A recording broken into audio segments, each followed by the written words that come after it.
no todo en la vida es lo que parece, y mucho menos en los relatos bíblicos. Detrás de cada palabra, de cada gesto registrado en las Escrituras, se esconden capas de significado que a simple vista pueden pasar desapercibidas. Los Evangelios no son una simple crónica de hechos.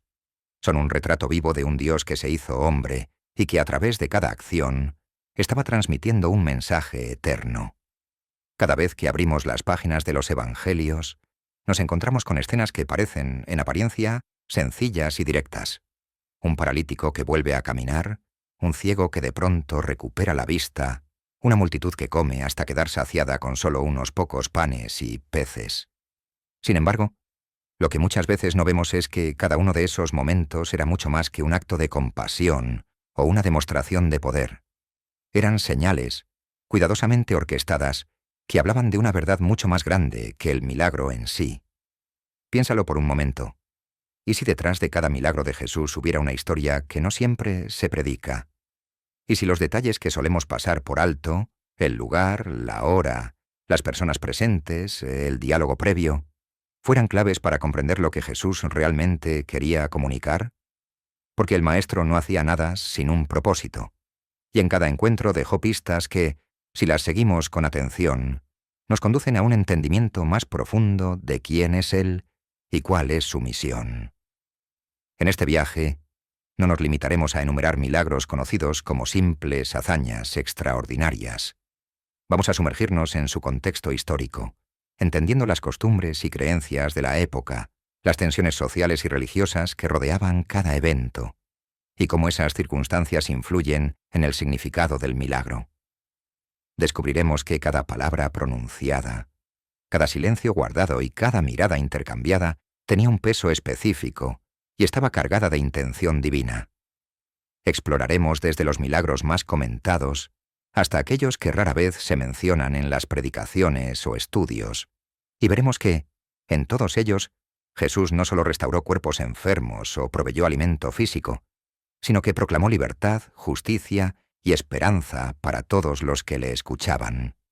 Y te invito a quedarte hasta el final, porque allí descubriremos un milagro que muchos pasan por alto, pero que encierra una revelación tan profunda y transformadora que, si la entiendes, puede cambiar para siempre la forma en la que lees los Evangelios y la manera en que entiendes el corazón de Jesús, el agua convertida en vino, más que una boda feliz. En el Evangelio de Juan se nos relata el que es considerado el primer milagro público de Jesús: convertir agua en vino en una boda en Caná de Galilea. A simple vista, podría parecer un gesto de cortesía, casi doméstico, para evitar que los novios pasaran un momento vergonzoso delante de sus invitados. Sin embargo, si miramos con más atención y entendemos el trasfondo cultural y espiritual, descubriremos que este milagro es un mensaje profundo sobre la identidad de Jesús y la naturaleza del reino que venía a establecer.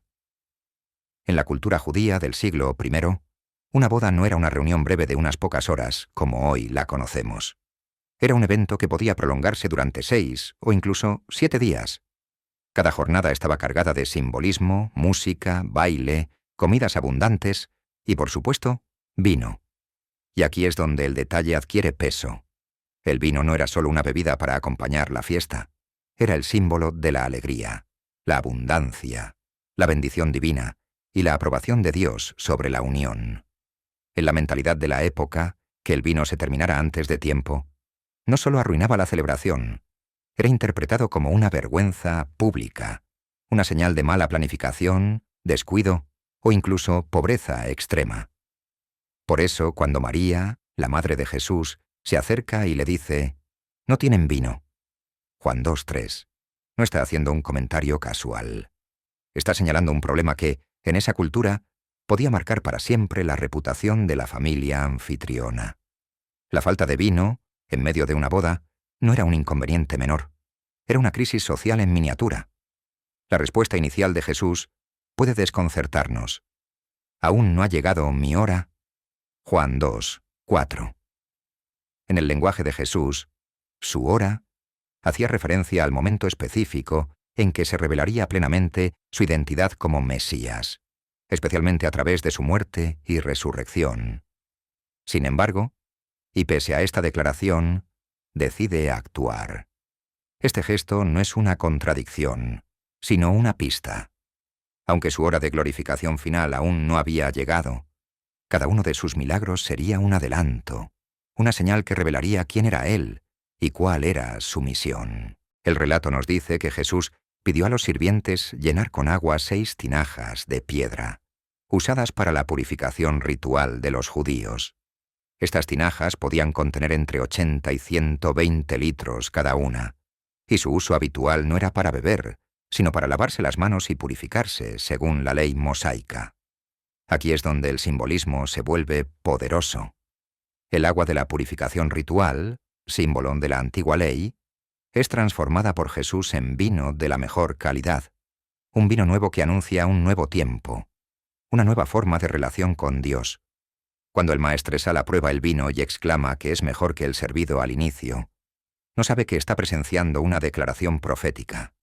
El reino de Dios trae un gozo más profundo y duradero que cualquier alegría terrenal. Un gozo que no se agota, porque proviene directamente del Creador. El milagro de Caná no fue solamente un rescate social para los novios. Fue la proclamación de que Jesús no venía a remendar lo viejo, sino a inaugurar algo completamente nuevo. Un pacto de gracia y verdad que superaría las sombras y las limitaciones de la antigua alianza. Este episodio nos enseña que, a veces, lo que parece un simple favor o una ayuda momentánea puede, en realidad, estar cargado de un significado eterno. Jesús no solo intervino para evitar una vergüenza, intervino para anunciar que el tiempo de la escasez espiritual había terminado y que había llegado la plenitud, la multiplicación de los panes y los peces, un eco del maná en el desierto. Este es, sin duda, uno de los milagros más recordados y queridos por los creyentes, narrado en los 4 evangelios, lo que ya nos indica su enorme importancia para la comunidad cristiana primitiva. Sin embargo, para comprenderlo en toda su magnitud, debemos retroceder mucho más atrás en la historia bíblica, hasta llegar a un episodio que marcó la identidad de Israel. El maná que descendía del cielo para alimentar al pueblo durante su travesía por el desierto, después de salir de Egipto. En Juan 6, 31, la multitud misma establece el paralelismo. Nuestros padres comieron el maná en el desierto. No es una comparación casual. Para los judíos, el maná no era solo un alimento milagroso, sino un recordatorio de que Dios cuidaba de su pueblo incluso en la soledad más árida. La respuesta de Jesús va más allá de la memoria histórica. Declara que Él es el verdadero pan de vida, el alimento que no se agota y que no solo sacia el hambre física, sino la necesidad más profunda del alma. El milagro tiene lugar en un contexto de escasez evidente. Frente a una multitud que supera los 5.000 hombres, sin contar mujeres y niños, los discípulos se enfrentan a la aparente imposibilidad. Apenas 5 panes y 2 peces, ofrecidos por un muchacho anónimo. El detalle de que sea un niño quien entregue lo poco que tiene no es menor.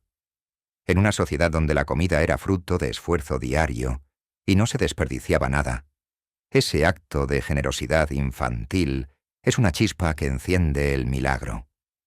En la cultura del siglo I, compartir comida era mucho más que un gesto de cortesía. Era un acto sagrado. El pan, en particular, simbolizaba sustento, vida y comunidad.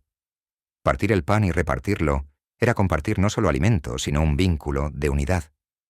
Jesús toma esos panes y peces, da gracias, y los reparte hasta que todos comen y se sacian. Aquí se revela un patrón que conecta con el maná. Así como en el desierto cada uno recogía lo necesario, y nada se desperdiciaba, en este milagro también sobra, 12 canastas llenas. Un número que evoca a las 12 tribus de Israel, símbolo de plenitud y restauración. Hay, sin embargo, un matiz histórico que a menudo pasa desapercibido. En la región de Galilea, en tiempos de Jesús, la presión económica impuesta por el Imperio Romano era asfixiante. Los impuestos sobre la producción agrícola eran tan altos que muchos campesinos vivían al borde de la miseria, trabajando sus tierras sin apenas beneficiarse de su cosecha. En este contexto, un milagro de multiplicación no era solo un signo espiritual, sino una declaración contra la lógica de la escasez impuesta por el poder. Era una imagen viva del reino de Dios, en el que la abundancia se comparte, la necesidad se cubre, y nadie es excluido de la mesa. Este episodio no solo recuerda al maná del desierto, lo amplía. Allí, Dios proveyó cada día el pan para el pueblo en camino. Aquí Jesús muestra que Él mismo es ese pan eterno que rompe las cadenas de la necesidad, la injusticia y la desigualdad. En ambos casos, el mensaje es claro. Cuando el cielo interviene, no hay hambre que permanezca, ni corazón que no sea saciado, el ciego de nacimiento, más que abrir los ojos. En Juan 9, encontramos una de las sanidades más provocadoras y cargadas de significado en el ministerio de Jesús, la de un hombre ciego de nacimiento. A simple vista podría parecer solo otro milagro, más en la larga lista de prodigios, pero los detalles nos revelan un trasfondo cultural, teológico y hasta político, que lo convierte en una de las declaraciones más contundentes de toda su obra. Todo comienza con una pregunta que delata la mentalidad predominante de la época. Los discípulos, al ver al hombre ciego, preguntan: ¿quién pecó, éste o sus padres, para que haya nacido ciego? Esta no era una pregunta casual, sino el reflejo de una creencia profundamente arraigada en la tradición judía. La idea de que toda enfermedad o discapacidad era consecuencia directa del pecado, ya fuera personal o heredado. Este pensamiento tenía raíces en interpretaciones estrictas de pasajes como Éxodo 20:5, donde se menciona que las consecuencias de la maldad de los padres podían alcanzar a los hijos. Jesús, sin embargo, rompe ese paradigma de manera frontal. Con autoridad y sencillez, responde: no es que pecó éste ni sus padres, sino para que las obras de Dios se manifiesten en él. Juan 9:3. Con estas palabras, no solo limpia de culpa a la víctima y a su familia, sino que redefine la manera de interpretar el sufrimiento. No todo dolor es castigo. A veces es un lienzo en blanco para que Dios pinte una obra de gloria. Históricamente, curar la ceguera, especialmente si era congénita, se consideraba imposible. La medicina de la época no tenía respuesta para este tipo de afecciones, y en la literatura rabínica se enseñaba que devolver la vista a un ciego de nacimiento sería un milagro reservado únicamente para la era mesiánica. Dicho de otro modo, si alguien lo lograba, ese sería la señal inequívoca de que el Mesías había llegado. Por eso, cuando Jesús lo hace, el mensaje es explosivo. No solo devuelve la vista física al hombre, sino que con ello proclama, de forma implícita pero inconfundible: yo soy el Mesías que estabais esperando. Y lo hace con un método inusual y simbólico, escupiendo en tierra, haciendo barro con la saliva y untándolo en los ojos del ciego. Luego le ordena lavarse en el estanque de Siloé, cuyo nombre significa enviado, reforzando la idea de que esta sanidad es un acto profético y no un mero gesto médico. Pero hay otro detalle que aviva aún más la tensión. Todo ocurre en día de reposo. Sanar en sábado era visto por los líderes religiosos como una violación de la ley, al menos en su interpretación estricta. Jesús no solo sana, sino que elige deliberadamente el momento más conflictivo para desafiar las estructuras religiosas que habían convertido la ley en un peso, olvidando su propósito original, el bien del ser humano. El resultado es un terremoto social. Los vecinos dudan de que sea el mismo hombre. Los líderes interrogan al sanado una y otra vez. Incluso sus padres son llamados a declarar. El milagro no solo abre los ojos del ciego, sino que expone la ceguera espiritual de quienes, viendo la evidencia, se niegan a reconocerla. Es como si Jesús dijera: la verdadera ceguera no está en los ojos, sino en el corazón, que no quiere ver la verdad. En este episodio, Jesús no solo devuelve la vista a un hombre, redefine la justicia, derriba prejuicios, cumple las profecías mesiánicas y deja al descubierto que, a veces, los que se creen más iluminados son los que más viven en tinieblas. Sanar a la mujer con flujo de sangre. Restaurar la dignidad. En Marcos 5, 25 al 29, encontramos uno de los milagros más conmovedores y cargados de simbolismo en todo el ministerio de Jesús. Se trata de una mujer que padecía flujo de sangre desde hacía 12 años. Para entender el peso de esta historia, debemos recordar lo que esa condición significaba en la cultura y la ley de Israel. Según la ley mosaica, una mujer con sangrado continuo se consideraba ritualmente impura. Esto no solo la apartaba del templo y del culto, sino que la excluía de la vida social, familiar y comunitaria. Su realidad era dura. Nadie podía tocarla sin quedar también impuro. Y cualquier objeto o superficie que tocara quedaba contaminado según las normas de pureza de la época. No era solo una enfermedad física, era una condena a la soledad, al rechazo y a la invisibilidad. 12 años de miradas esquivas, de evitar el contacto humano, de escuchar murmullos a sus espaldas, de gastar todo lo que tenía en médicos sin recibir alivio alguno, como relata el evangelista. Y entonces un día escucha hablar de Jesús. No sabemos cuántos rumores llegaron a sus oídos, pero debieron ser lo bastante poderosos como para despertar una fe que rompiera todas las barreras. Contra toda norma social y religiosa, esta mujer toma una decisión audaz: abrirse paso entre la multitud para tocar, aunque sea de forma furtiva, el borde del manto del Maestro. No pide audiencia, no intenta llamar su atención con gritos, simplemente cree que un simple roce bastará para cambiarlo todo. Ese acto, aparentemente pequeño, es en realidad un desafío monumental a la cultura de su tiempo. Tocar a un rabino siendo impura era una ofensa grave, pero su desesperación y su fe superan el miedo. Cuando extiende la mano y sus dedos rozan el manto, el milagro ocurre al instante. La hemorragia cesa, y con ella 12 años de dolor físico y emocional se desvanecen. Lo que sigue es igual de importante que la sanidad misma. Jesús, en medio de una multitud que lo empuja por todos lados, se detiene y pregunta: ¿quién me ha tocado? Los discípulos se sorprenden por la pregunta, pero él sabe que ha salido poder de él. Podríamos haber dejado que la mujer se fuera en silencio, curada pero anónima. Sin embargo, decide exponer el momento para convertirlo en una proclamación pública de dignidad restaurada. Cuando ella se presenta temblando y confiesa lo que hizo, Jesús no la reprende, no la avergüenza, no la llama impura. Todo lo contrario. La llama hija, un título de ternura y pertenencia.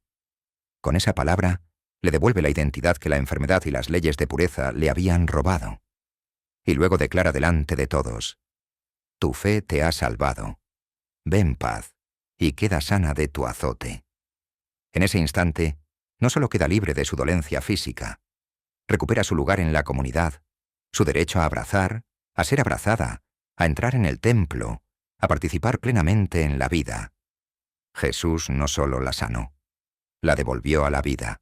Este milagro es un recordatorio poderoso de que, para Jesús, la fe valiente derriba muros, la dignidad humana está por encima de las reglas que marginan, y que su toque no solo cura cuerpos, sino que restaura almas, la pesca milagrosa, del fracaso a la misión. En Lucas 5, 4 al 6, se nos presenta una escena que comienza con cansancio y frustración. Pedro y sus compañeros habían pasado toda la noche en el mar de Galilea, remando, lanzando y recogiendo redes una y otra vez, sin atrapar absolutamente nada. El amanecer no trajo alivio, sino resignación. Para un pescador, una noche sin capturas no solo significaba un esfuerzo en vano, sino también la preocupación por no tener sustento ni ingresos para ese día. En ese contexto de agotamiento y fracaso, Jesús se acerca. Tras enseñar a la multitud desde la barca de Pedro, le da una instrucción que, a ojos humanos, parece absurda. Boga mar adentro y echad vuestras redes para pescar. Era de día, el momento menos indicado para una pesca abundante, y Jesús no era pescador de oficio. Sin embargo, Pedro, quizá movido por el respeto que ya comenzaba a sentir hacia él, responde: Maestro, toda la noche hemos estado trabajando y nada hemos pescado, mas en tu palabra echaré la red. Lo que sucede a continuación es sobrecogedor. Las redes comienzan a llenarse de tal manera que casi se rompen. Tienen que llamar a otra barca para ayudarlos, y aún así, ambas embarcaciones se llenan tanto que casi se hunden. La sorpresa y el asombro se apoderan de todos. Pedro, abrumado, cae de rodillas y reconoce su indignidad delante de Jesús. Pero la verdadera enseñanza de este momento no está solo en la abundancia de peces. Está en lo que Jesús dice después. Desde ahora serás pescador de hombres. Con ese llamado, transforma un oficio cotidiano en una misión eterna. Les muestra que, así como las redes vacías se llenaron de repente bajo su palabra, también sus vidas, aparentemente ordinarias y limitadas, serían capaces de atraer multitudes al mensaje del reino. Históricamente, el mar de Galilea era conocido por su carácter impredecible. Las corrientes y el clima podían cambiar en cuestión de minutos.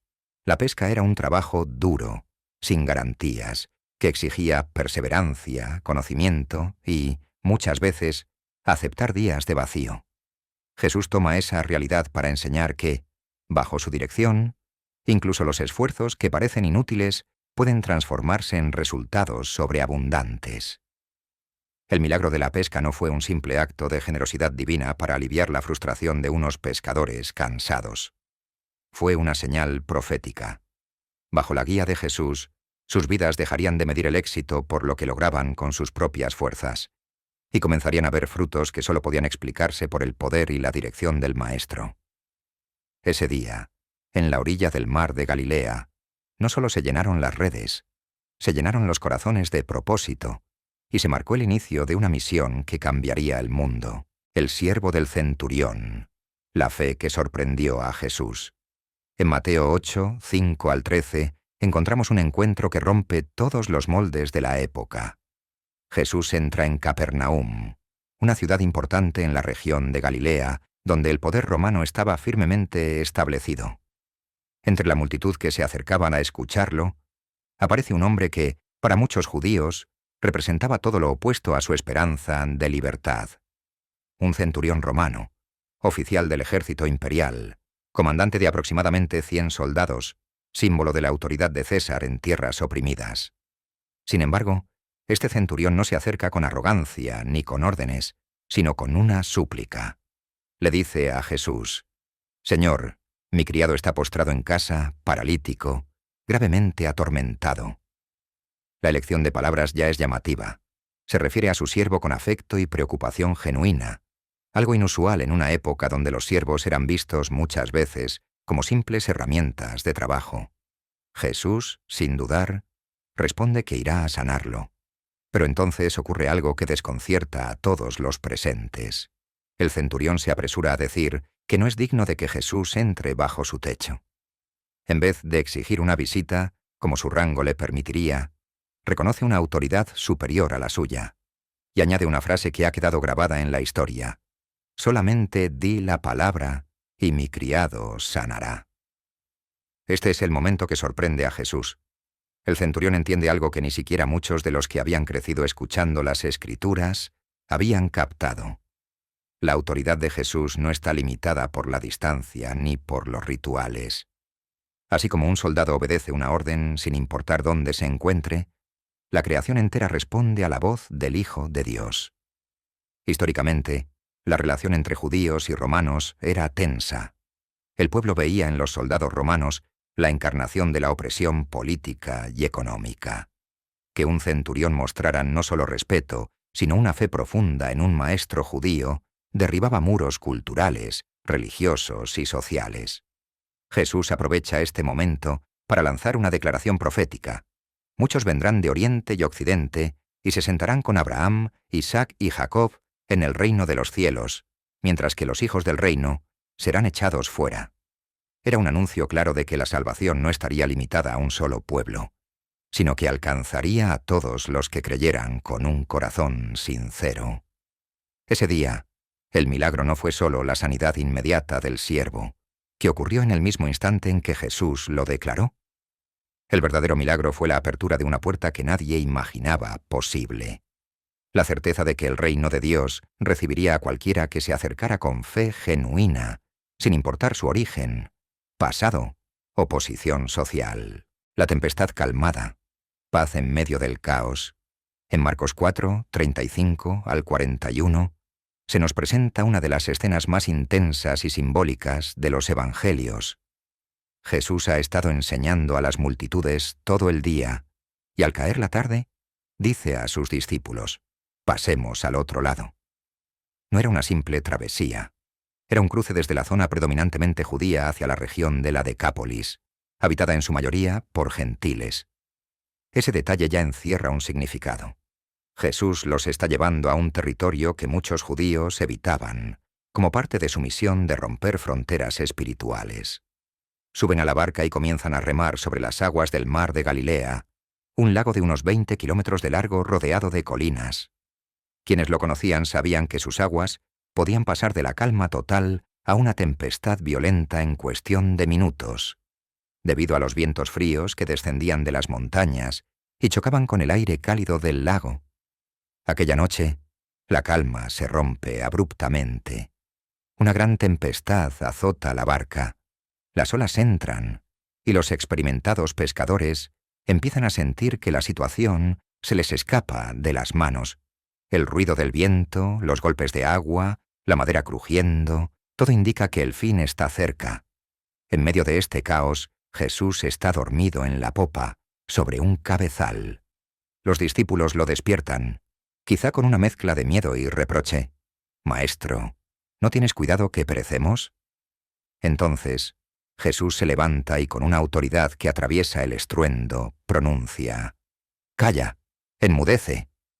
Al instante, el viento cesa y el mar se aquieta como si nunca hubiera habido tormenta. Para el pueblo hebreo, el mar no era solo una masa de agua, simbolizaba el caos, el peligro, lo impredecible. Desde tiempos antiguos, en la literatura bíblica y en otras culturas del cercano Oriente, las aguas embravecidas eran vistas como la morada de fuerzas hostiles que solo Dios podía dominar. Que Jesús, con una simple orden, someta al mar, es una declaración contundente. El orden y la paz del reino pueden imponerse sobre cualquier caos, físico o espiritual. Los discípulos, que habían visto milagros de sanidad y liberación, quedan impactados de una manera distinta. Ya no se preguntan si Jesús es un gran maestro o un profeta. Ahora la pregunta es más profunda. ¿Quién es este, que aun el viento y el mar le obedecen? Esa pregunta, cargada de asombro y temor reverente, sigue resonando 2000 años después, cada vez que el corazón humano enfrenta sus propias tormentas y recuerda que hay una voz capaz de traer calma, incluso en medio del peor caos: la resurrección de Lázaro, un adelanto de la victoria final. En Juan 11, 38 al 44, nos encontramos con uno de los momentos más conmovedores y poderosos de todo el ministerio de Jesús: la resurrección de Lázaro. Este milagro no ocurre de forma improvisada. Cada detalle tiene un propósito. Lázaro, amigo cercano de Jesús y hermano de Marta y María, había enfermado gravemente. Cuando le avisan, Jesús no corre de inmediato a Betania, sino que permanece 2 días más donde estaba. Esto a primera vista puede parecer indiferencia, pero en realidad era parte de un plan mayor: que el milagro sucediera en el momento perfecto, para mostrar la gloria de Dios de manera innegable. Cuando Jesús finalmente llega, Lázaro ya lleva 4 días en la tumba. En la mentalidad judía del primer siglo, este dato era crucial.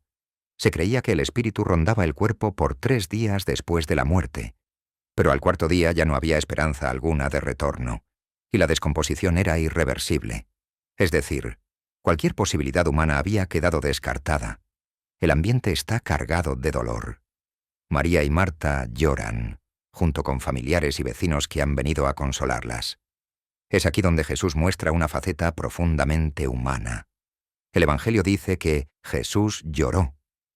No eran lágrimas de desesperación, sino de empatía y amor. El Hijo de Dios se conmovía ante el sufrimiento de sus amigos y ante la realidad de la muerte. Entonces, Jesús se acerca al sepulcro, una cueva con una piedra puesta en la entrada. Pide que la retiren, pero Marta, siempre práctica, le advierte que ya habrá mal olor.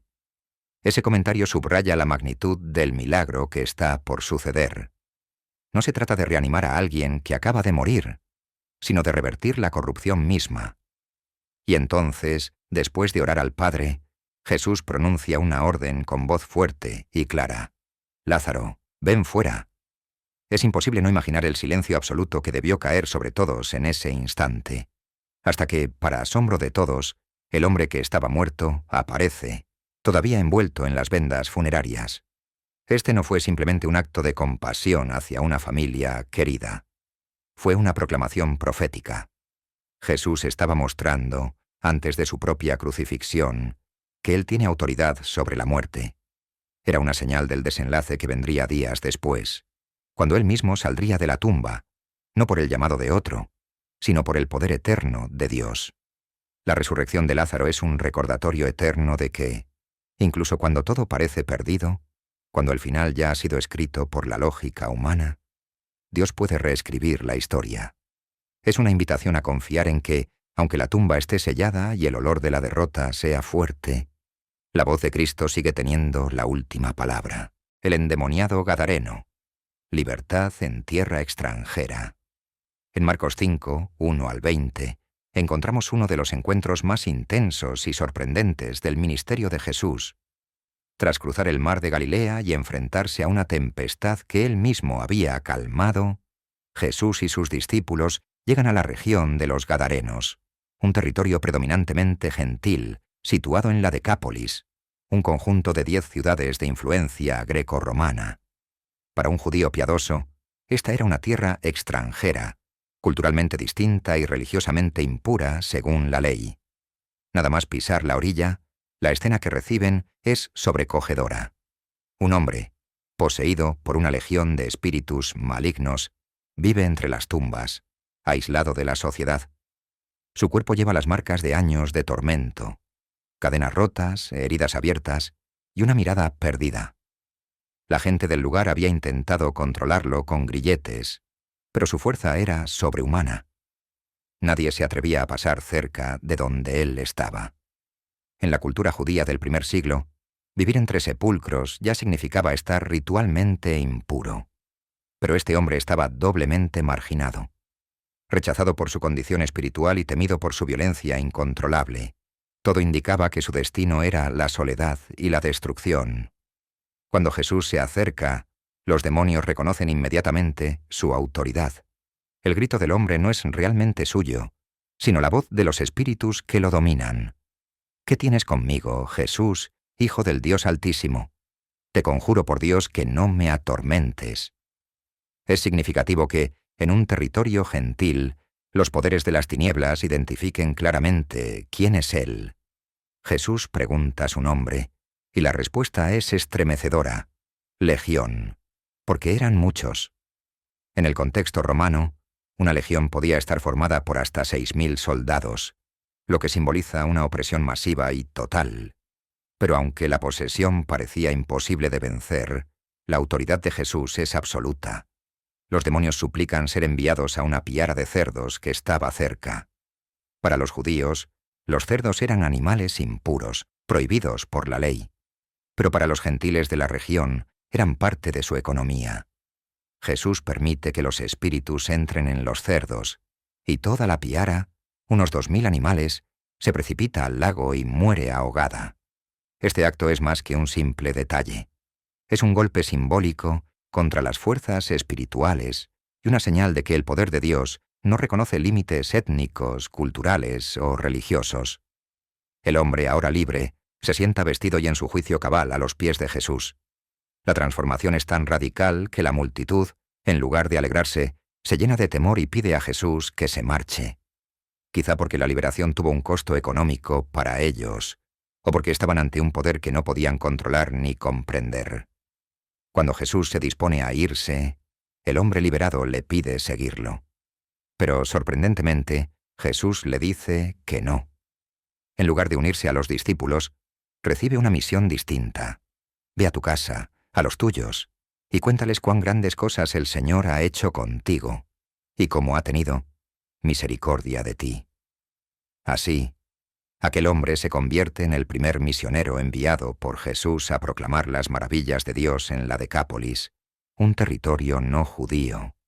Este milagro no solo es un acto de liberación personal, Es una declaración de que el reino de Dios traspasa fronteras, rompe barreras culturales y llega hasta los lugares más oscuros y marginados. Y es un recordatorio de que no hay distancia, impureza o cadena que pueda impedir que la voz de Cristo alcance y libere a quien está cautivo. El impuesto del pez, obediencia y provisión sobrenatural. En Mateo 17, 24 al 27, encontramos un milagro tan breve que podría pasar desapercibido, pero que encierra una enseñanza profunda sobre humildad, obediencia y la forma inesperada en que Dios provee. La escena se desarrolla en Capernaum, ciudad que servía como centro de operaciones para Jesús y varios de sus discípulos. Allí, los encargados de cobrar el impuesto del templo se acercan a Pedro con una pregunta directa. ¿Vuestro maestro no paga el impuesto del templo? Este tributo, también llamado medio siclo, tenía su origen en la ley de Moisés, donde todos los varones israelitas mayores de 20 años debían contribuir para el mantenimiento del santuario. Sin embargo, en tiempos de Jesús, este impuesto se cobraba para el templo de Jerusalén, controlado por autoridades religiosas que en muchos casos estaban en contra de él. Esto hacía que el tributo fuese un tema delicado, mezclando deber religioso con tensiones políticas y resentimiento popular. Pedro, quizás por instinto, responde que sí. Pero al entrar en la casa, Jesús lo intercepta con una pregunta que desarma cualquier prejuicio. ¿De quién cobran los reyes de la tierra los tributos o los impuestos? ¿De sus hijos o de los extraños? Pedro responde, de los extraños. Jesús entonces le dice que en ese caso, los hijos están exentos. Con esto deja claro que, como hijo de Dios, él no estaba obligado a pagar el impuesto del templo que simbolizaba el acceso a la presencia divina. Y sin embargo, decide pagarlo. ¿Por qué? No por obligación, sino para no ofenderles. Es decir, para evitar un conflicto innecesario que desviara la atención de su misión principal. Aquí hay una lección clave. Hay batallas que no merece la pena librar cuando desvían el foco de lo realmente importante. La manera en que Jesús ordena obtener el dinero es tan insólita como reveladora. Le dice a Pedro que vaya al lago, eche un anzuelo, y en el primer pez que saque, encontrará una moneda de plata suficiente para pagar por los dos. Para un pescador experimentado como Pedro, acostumbrado a redes y grandes capturas, usar un simple anzuelo debió de parecer extraño. Sin embargo, obedece, y en la boca del pez, tal como Jesús había dicho, está la moneda exacta. Este detalle no es casualidad. La precisión del milagro, la cantidad justa, en el momento justo, muestra que la provisión de Dios no solo es abundante, sino perfectamente ajustada a la necesidad. Además, que la moneda estuviese en un pez apunta a la autoridad de Jesús sobre toda la creación, capaz de orquestar incluso los detalles más pequeños para cumplir un propósito. Más allá de la anécdota, el episodio enseña que la obediencia, incluso en lo que parece menor o extraño, abre la puerta a la provisión sobrenatural. Y recuerda que el reino de Dios no se trata de imponerse con fuerza, sino de avanzar con sabiduría, discerniendo cuándo ceder, cuándo hablar y cuándo actuar confiando en que Él se encargará del resto, el hombre de la mano seca, el valor de sanar en el día de reposo. En Marcos 3, 1 al 6, se nos presenta una escena cargada de tensión. Jesús entra en la sinagoga, lugar sagrado de reunión, enseñanza y oración para los judíos. Entre los presentes hay un hombre cuya mano está seca, atrofiada, probablemente inutilizada por una enfermedad o lesión de larga data. En una sociedad donde la capacidad de trabajar determinaba el sustento diario, una discapacidad así no solo limitaba su vida laboral, sino que lo convertía en objeto de compasión, dependencia e incluso desprecio. Pero lo más significativo no es solo la necesidad física de este hombre, sino el ambiente en el que ocurre todo. Los fariseos están allí, no para aprender ni para adorar, sino para vigilar cada movimiento de Jesús, buscando una oportunidad para acusarlo. El día es sábado, el día de reposo ordenado por la ley de Moisés, en el que estaba prohibido realizar ciertos trabajos. La tradición rabínica había multiplicado las interpretaciones y regulaciones sobre lo que se podía o no se podía hacer, y sanar a alguien era considerado un trabajo, si no se trataba de una urgencia que amenazara la vida. Jesús, consciente de sus intenciones, no evita el conflicto. Llama al hombre al frente, poniéndolo en medio de todos, y lanza una pregunta que expone el corazón del problema. ¿Es lícito en el día de reposo hacer bien o hacer mal, salvar una vida o quitarla? El silencio de sus opositores es revelador. Estaban más preocupados por mantener su interpretación rígida de la ley que por el sufrimiento real de la persona que tenían delante. Entonces, mirándolos con enojo y tristeza por la dureza de sus corazones, Jesús ordena al hombre: «Extiende tu mano». En ese instante la mano se restaura por completo, fuerte y funcional, como la otra. El milagro no solo devuelve la salud física, sino que reivindica la dignidad de aquel hombre ante toda la comunidad. Históricamente, este acto fue una confrontación directa con el sistema religioso de la época. Jesús no estaba violando el espíritu del día de reposo. Al contrario, estaba devolviéndole su propósito original: un tiempo para el descanso, la vida y el bien del ser humano. Con este gesto, demuestra que la ley no fue dada para oprimir, sino para servir. El resultado inmediato es que los fariseos, en lugar de alegrarse, salen a conspirar con los herodianos para destruir a Jesús.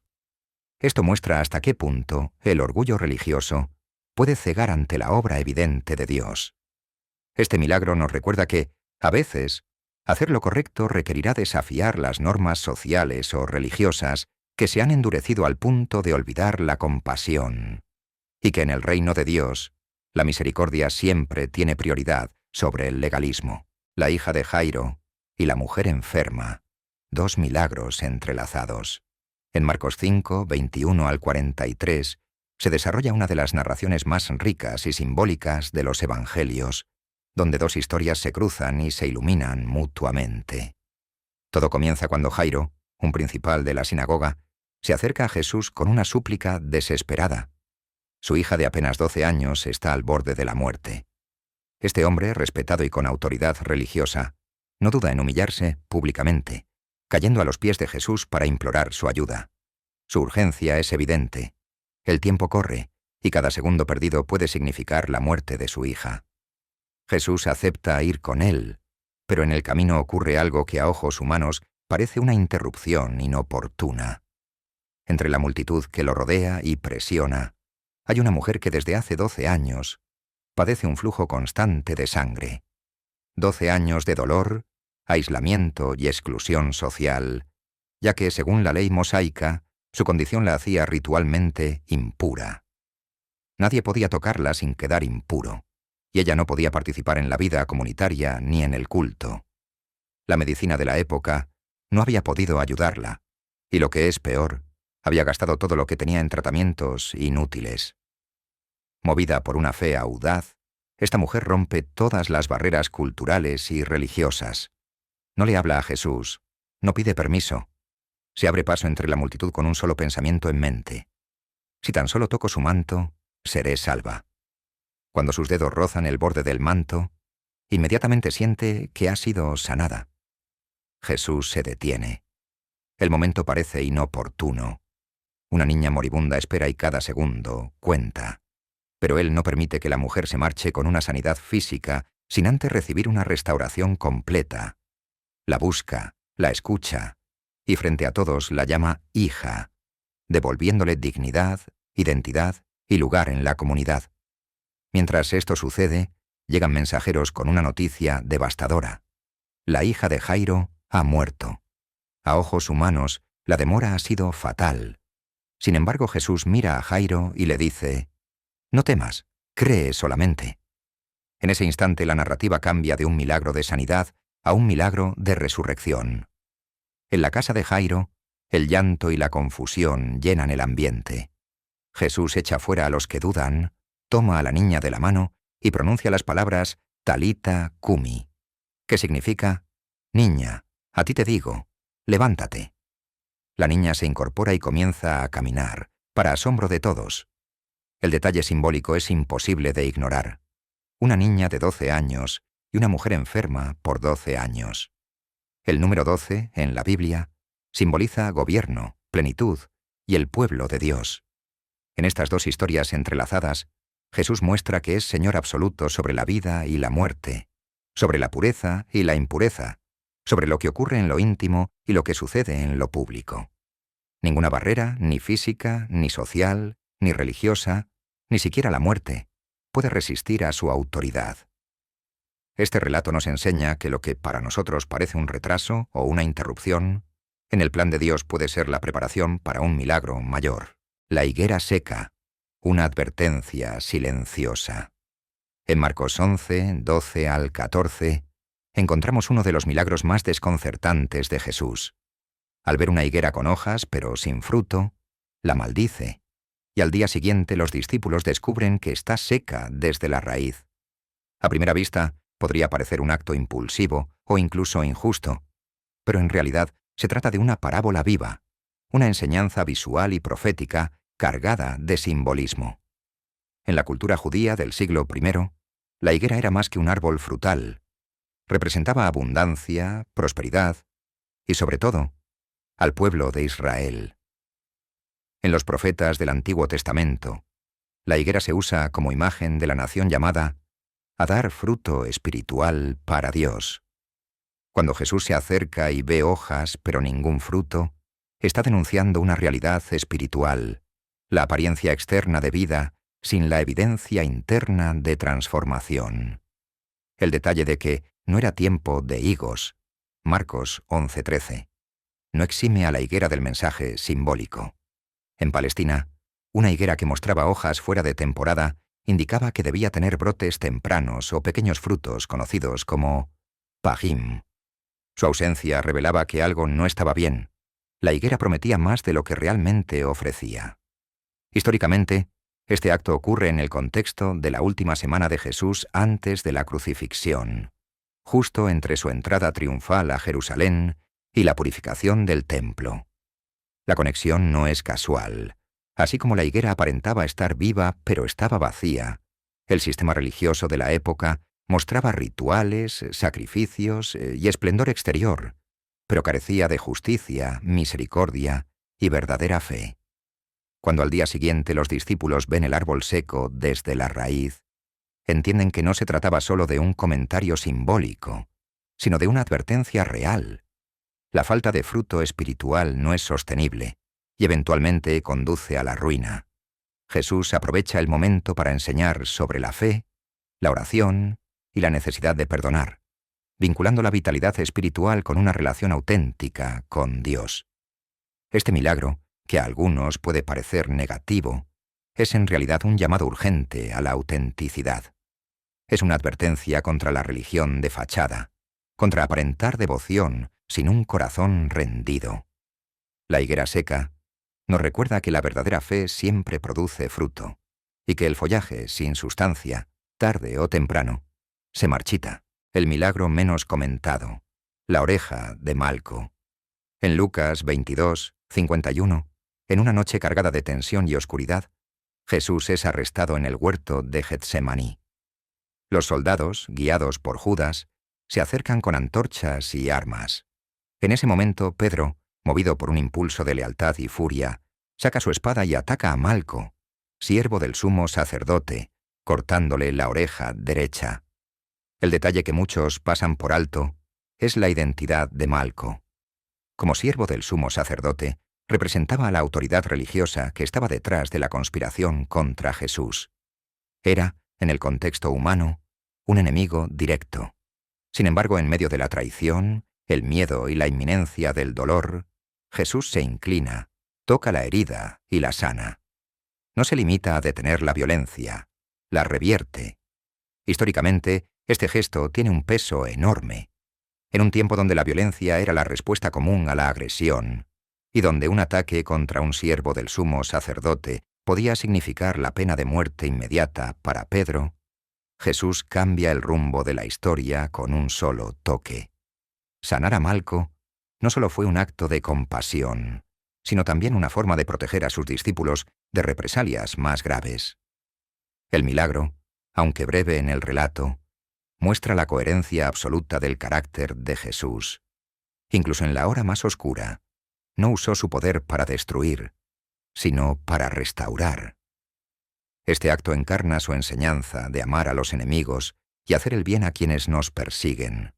En lugar de un final marcado por la sangre, dejó una señal imborrable de gracia. Espiritualmente, este episodio nos recuerda que el verdadero poder no está en herir, sino en sanar. No en ganar una batalla física, sino en ganar un corazón.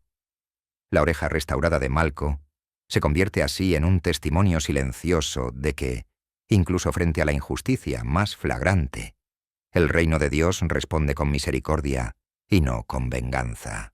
Al recorrer cada milagro, nos damos cuenta de que nada en el ministerio de Jesús fue improvisado.